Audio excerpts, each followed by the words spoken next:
Welcome to our podcast, She's Bridging the Gap, where we're on a mission to bridge the gap through conversations that inspire change and build lives, businesses, and healthier minds. I'm Sam D, and I'm a certified nutrition coach and personal trainer. I'm Hannah Harvey, and I'm a business coach and strategist. And I'm Kendra Garrett, a mindset and accountability coach. In this podcast, we're going to bring you the tools you need to bridge the gap between your health, wealth, and relationships. Hello, and welcome back to She's Bridging the Gap podcast. Today we are talking to Kendra, and we're going to hear how she got to where she is and her whole journey of how she decided to start helping people in the way that she does. Hey, thank you so much, Sam. I'm excited to share my journey with you all today of how I have become a life coach focusing on mindset and accountability. Where I now lock arms with female entrepreneurs to flow gracefully through their life obstacles without having to compromise their business or personal growth. I have had many challenges along my road, and I believe God has equipped me through those challenges to now be able to lock arms with females. So it's through those challenges that I have experienced over the last 10 years where I am now able to confidently share the strategies that I have utilized to continue growing in my business and my personal life. Maybe it's been at a slower pace than I planned on, but I've still been able to move forward in what I feel like I am called to do. Just to share a little bit about my journey and the hardships, not to be a Debbie Downer, but to share because I think people are able to relate to a lot of the things that I have gone through. And whenever I was going through a lot of these situations, I felt really alone. And that's why I wanted to share what I've gone through. So maybe if you are dealing with any of this, first off, I'm sorry, but you are not alone. The first major hardship that my husband and I went through, starting about 2014, whenever we tried to grow our family, and we were not able to naturally. So after a few years, we went through all of the testing and stuff that all of that entails.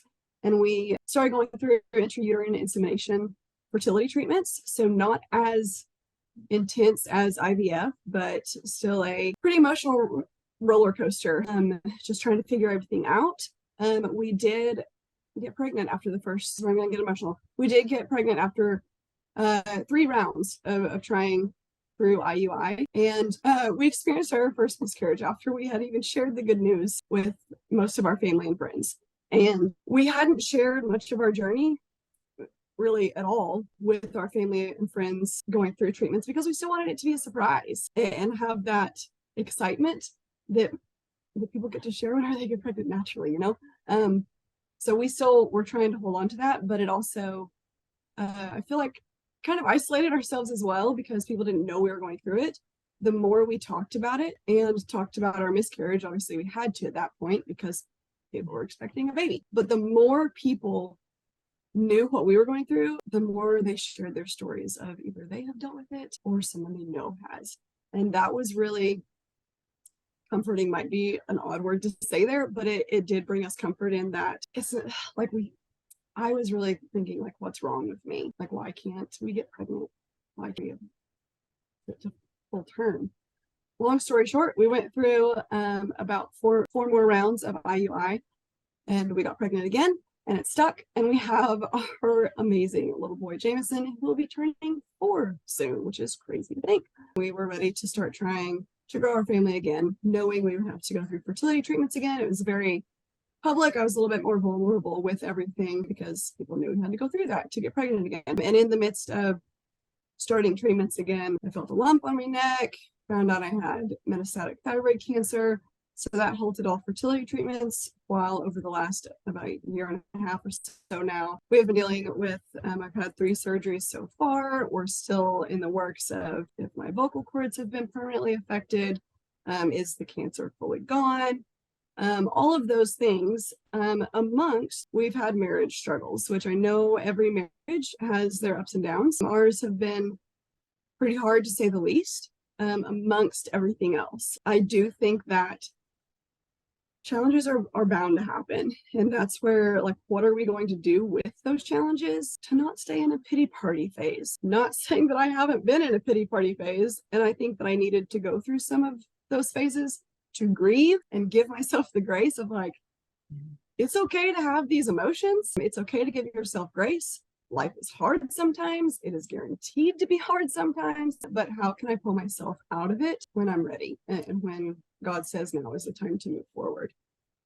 So throughout all of that, we are still working on our marriage. We are still trying to grow our family. We are still making sure my health is intact to be able to grow our family. So over the last year and a half to 2 years is where I have had a lot of personal growth in staying true to myself and finding who I am and who I think God is calling me to be and who he says I am, not what other people label me to be.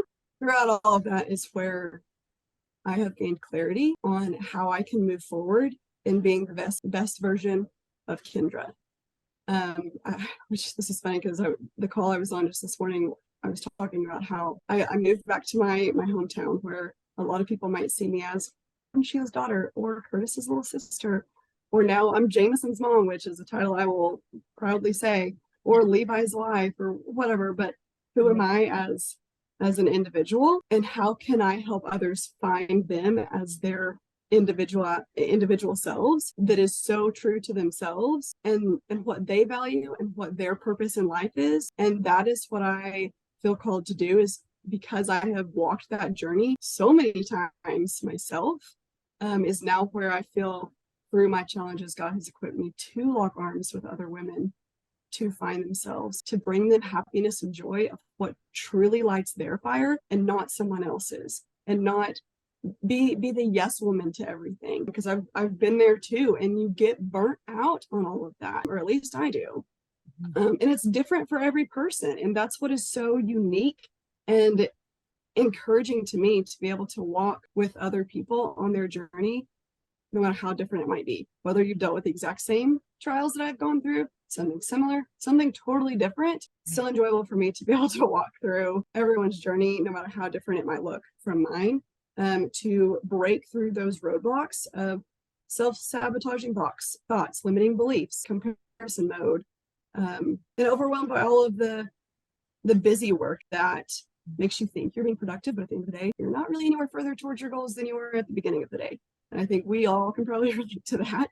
We've been there, we've done that, and it's tiresome, it's draining. No one wants to do that, or at least 3 of us don't.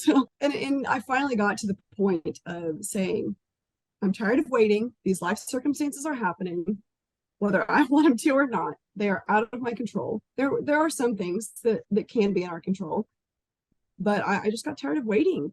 I was like, now's the time I'm going to move forward, and nothing's going to stop me. Might be at a slower pace, but I'm going to move forward, and I'm going to do it now. I feel like there's so many like life coaches out there, and like they're either certified or they're not. And it's just like so many of them haven't gone through real struggles. Like you've been through the ringer. And I think that gives you a leg up to help so many people, whether it's just through sharing your story here on the podcast or wherever else you are sharing your story. It resonates so much more, even with me, even though I haven't gone through those same struggles like you said, but it resonates so much more than all of the other life coaches and things of that nature that just haven't been through hard times. So I think that makes you stand out so much more. And I love your story. Which I wouldn't wish hardships upon anyone. But if you are, like, yes, like I'm able to kind of walk alongside you with that. Right. Like there's so many certifications out there that I could go get. And whenever I hear them talking about like, you'll learn this and you'll learn that, I'm like, I've literally lived it. Like, so, which not saying that certifications are bad. Like, I mean, I have certifications in other areas, but I'm just like, this is stuff I've already been through. I don't necessarily want to relive it unless I have to. Yeah. But something else that I really love about what you're talking about is your coaching also encompasses, like, yes, helping them through hardships, through struggles, but also helping them become the best version or a better version of themselves that they really want to be. Because like, as female entrepreneurs, moms, like all the things, we tend to lose ourselves in all the things that we have to get done on a daily basis. So I love that you focus on helping people become a better version of themselves. Yeah, and that's truer so version. true, where I lost myself in all of the day-to-day doctor's appointments and finances and budgeting and, you know, taking care of a child that had hoped for forever. So it's not like I regret any of that. It's part of life, but I got so caught up in the, like, I have to do this or I have to do that because I mean, you have to do those things, but it's just like, who was I with all of that? And being able to find that has been freeing. I guess, like, just like you feel the weight lifted of like, this is who I am, and I'm proud to be Kendra and serve people in the way that I feel called to serve. I don't know, just freeing is the word that I feel like I just keep coming back to. Yeah. In whatever situation you're going through, like, if you are staying true to yourself, it's a freeing feeling of peace and calmness that you can actually have during the biggest storms of your life. So, and that's just amazing for me to experience, and why I'm so passionate about helping others experience that as well, because I know how beneficial it is. And it's so relatable. Like that part of your story where you're like, I'm finally figuring out who Kendra is after like over the past 1 to 2 years. I can totally relate to that because I mean, I have 2 kids, I'm a wife, and I don't know if I ever knew who I was before that. And I think we both had like the same time period of coming into our own and figuring out like, who am I though, aside from being a wife and a mom and a business owner and all of right. it. Yeah, like take away all of these labels. Who is Kendra? Who is Sam? Who is Hannah? Right. Without these labels that people perceive us to be true or false. Everyone I feel like has labels put on them. And it's which ones we want to actually cling to and say, yes, this one is me, and say, no, this one is not. Right. It doesn't serve me. So yeah, like think back to like a year or two ago when you would like sit down to write like an intro post to like be in a new Facebook group or your new profile picture, and you sit down and you're like, I'm a wife and a mom and I don't know the rest of that sentence. Yeah, exactly. That's such So a perfect example too, because like you always start out like, and most people these days too, whenever you just meet someone, is what do you do? Yeah. That's the first question. Not that that's a problem necessarily, but that's what people identify others as right off the bat, is what do you do? Yeah, it's so true. I've been seeing that a lot lately, and it's like, rather than maybe what do you do, I don't know, what do you stand for? Tell me a little bit about you. Doesn't have to be work related. It can be, because I do think that everything is intertwined together, but just to find out a little bit more on a deeper level. And so also, this is side note, but I've heard often the question whenever someone asks like, hey, how are you? Most of us just say, good, how are you? Yeah. But like, do we answer truthfully? And I think sometimes it depends on who's actually asking, like to be, if you're close enough to be vulnerable with them. But if you're not close enough to be vulnerable with them, maybe after you say, good, how are you? Go back and ask yourself, how am I? At least be truthful with yourself and give yourself an honest answer. And maybe the next person who asks you is someone that you would want to actually share with them. Because most of the time, whenever I ask someone how they're doing, I truly mean it. Like, you don't have to say, good, how are you? Like, I'm truly asking you, how are you? Tell me all the good, the bad, and the ugly. Oh man. Yeah, because we've built like those like protective walls around ourselves. We're like, oh, we're always good. We're always fine. And you feel that pressure of having to show up and be perfect. And I am so much of a perfectionist where like, I don't want people to know my problems. Even at this stage, sometimes I feel like, oh, like I'm supposed to show up as like, I know everything because I've been through stuff. No, I don't. Like, I'm still going through stuff. I don't know everything. It's okay for me to have emotions break down. You guys just saw it earlier. I did it last week on a live I was like, it's okay for those emotions to come through and be human, because everyone has those feelings. Everyone can't keep it together all the time, or at least I can't speak for myself. Yeah, no, I can't keep it together hardly ever. So hey, like it's okay to have those moments. Like, I think it's okay, which I'm very much of a, which I mean, you guys know I'm a Christian, and I talk to God and I tell him how I feel. Like, I don't hold back. I mean, in my opinion, he knows anyway, but I think it's okay. And oftentimes my husband gets to hear it all too, because he's the one that's around me all the time, or my mom. Like, I share those feelings, and I think it's okay to have someone to go to and be honest with. And I am very much of a like talker through things. So that is what helps me process and move through things, is if I'm able to verbally, which I think a lot of it. Oh yeah, that is for sure definitely true. I was doing that to my husband last night. I'm like, are you even listening to me? I wonder. Yeah. I wonder. Did he say yes? Hopefully. He did say Yeah, yes, but I don't think he heard everything that I was saying. It was just rambling, like we work from home and it's like I'm talking to my 4-year-old all day. I need an adult to talk to. So I'm just like, this is what I found out, and this and this. And he's like, Yeah. And like as soon as they walk in, it's like, I'm ready to go. And he's ready, like, Yeah. I need a minute or 30. What was like, because you've experienced miscarriage and cancer, which I think is one of the two scariest things any person can ever hear, or the hardest things they can hear. So what piece of advice would you give to someone who's experiencing one or both of those things, or maybe like an aha moment that you had along your journey that was like, oh yeah, this is my purpose, this is why I'm here, this is why I'm moving forward, even though it feels really hard right now? Yeah, so we've gone through 2 miscarriages. The second one was right before cancer, and let's see, yeah, it was right before cancer. And I think by that point, so it was October of 2021 when it was confirmed that I had cancer.